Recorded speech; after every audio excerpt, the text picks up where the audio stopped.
What's up everyone, Wieger Buurma, Appletree surfboards here at the AWSI 2025.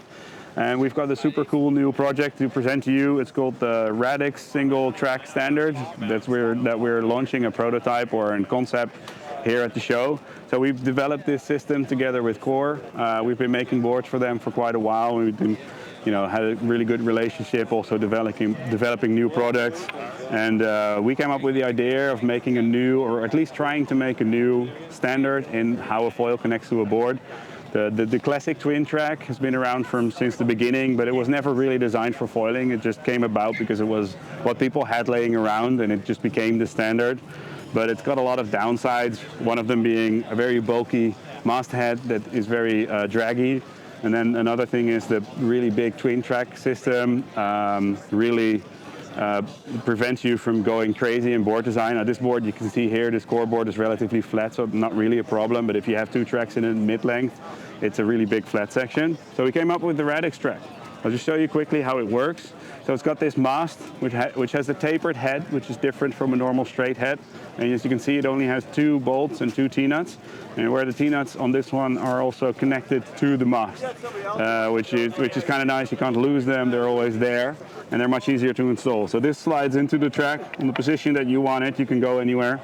And then if you come a little closer and you start turning these bolts, the T-nuts actually twist inside the track and lock into place. So you lock in the back one, and you lock in the front, and they twist into place.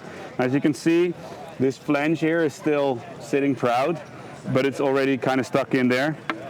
But as soon as you start cranking this down, it starts to pre-tension the whole system. So it gets more and more stuck in there, and that's good because it kind of creates almost a permanent bond between the mast and the foil track. There's a pre-tension in there, pulling the two parts together, essentially making them one and behave as one in terms of stiffness and in terms of energy transfer, which is great. Now the foil mast is completely in there. Take it off again, you get the problem that the foil mast gets stuck because it's really tightly in there. So if you loosen this bolt, see it's fully loose.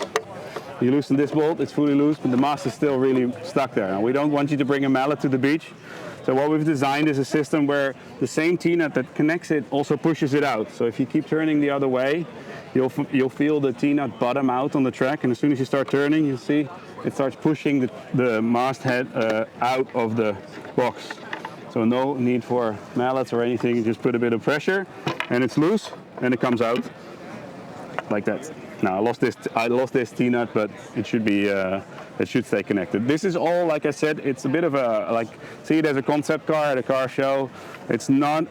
This is a working prototype. We can ride them already, but it's definitely not a finished product. We're just here to see what the interest is and and see where we can go and see if we can make this the new standard in foiling. So who knows? In a couple of years' time, you'll be riding a RADIX foil track.